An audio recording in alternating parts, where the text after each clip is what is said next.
भारत आस्था और आध्यात्म की भूमि, जहाँ हर पत्थर में भक्ति की झनकार सुनाई देती है और हर धरा पर एक दिव्यता बसी है। इसी भारत भूमि पर एक ऐसा पवित्र स्थान है जिसे न केवल 12 ज्योतिर्लिंगों में गिना जाता है बल्कि जिसे कामना लिंग भी कहा जाता है। जी हाँ, मैं बात कर रहा हूँ झारखंड के देवघर स्थित बैद्यनाथ धाम ज्योतिर्लिंग की। यह वही स्थान है जहाँ भगवान शिव स्वयं वैद्य यानी चिकित्सक बने और अपने परम भक्त रावण के घावों को भरा। यह वही धाम है जहां आकर भक्त अपनी मनोकामनाएं पूर्ण करने के लिए प्रार्थना करते हैं।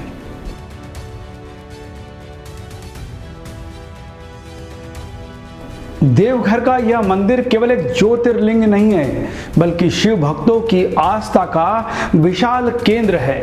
कहा जाता है कि यहाँ आने वाले भक्तों की सभी कामनाएं पूर्ण होती है, चाहे वो स्वास्थ्य की हो, परिवार के सुख की हो और जीवन में सफलता की। शिव पुराण और अन्य ग्रंथों में इसे 12 ज्योतिर्लिंगों में स्थान दिया गया है। परंपरा कहती है जो भी 12 ज्योतिर्लिंगों का दर्शन करता है उसे मोक्ष की प्राप्ति होती है। अब जरा चलते हैं उस अद्भुत कथा की ओर जिसका संबंध सीधे सीधे लंकेश रावण से है। कथा के अनुसार एक समय रावण ने कठोर तपस्या कर भगवान शिव को प्रसन्न किया। अपनी भक्ति से उसने शिव को प्रसन्न कर लिया और वरदान मांगा कि शिव जी लंका चलकर विराजमान हो। भगवान शिव ने उनकी भक्ति स्वीकार की, पर एक शर्त रखी, रावण तुम इस शिवलिंग को लंका लेकर जाओ, लेकिन ध्यान रहे रास्ते में कहीं पर इसे भूमि पर मत रखना, अन्यथा यह वही स्थिर हो जाएगा। रावण शिवलिंग को लेकर लंका की ओर चला, परंतु देवताओं को भय हुआ कि अगर शिव स्वयं लंका में स्थापित हो गए तो रावण अजेय हो जाएगा। तब देवताओं ने एक युक्ति बनाई। उन्होंने वरुण देव को आदेश दिया कि रावण को तीव्र मूत्र त्याग की इच्छा हो। जब रावण इस स्थान पर पहुंचा तो उसे अत्यधिक आवश्यकता हुई। उसने ग्वाले को बुलाकर शिवलिंग थमाया और कहा, मैं थोड़ी देर में आता हूं, इसे भूमि पर मत रखना। परंतु ग्वाला अधिक देर तक शिवलिंग का भार सहन न कर सका और उसे नीचे रख दिया। जैसे ही शिवलिंग भूमि पर रखा वह वहीं पर स्थिर हो गया। रावण बहुत प्रयास करता रहा परंतु शिवलिंग को उठा नहीं पाया। तभी आकाशवाणी हुई, रावण यह लिंग यहीं रहेगा और यहीं से भक्तों की मनोकामनाएं पूर्ण करेगा। देवघर का बैद्यनाथ मंदिर एक विशाल मंदिर परिसर है जिसमें 22 मंदिर शामिल है। मुख्य मंदिर में भगवान शिव का ज्योतिर्लिंग स्थापित है जिसे बैद्यनाथ कहा जाता है। मंदिर की ऊंचाई लगभग 72 फीट है। इसका शिखर बेलनाकार है जिस पर पंचशूल स्थापित है। यह पंचशूल शिव की पंचमुखी शक्ति का प्रतीक है। मंदिर के अंदर का गर्भगृह अत्यंत पवित्र माना जाता है। यहाँ प्रवेश कर भक्त जल और दूध से शिवलिंग का अभिषेक करते हैं। बैद्यनाथ धाम का सबसे आकर्षण है यहाँ होने वाली श्रावणी मेला। हर वर्ष सावन मास में करोड़ों कांवड़िया गंगा जल लेकर देवघर पहुँचते हैं और जलाभिषेक करते हैं।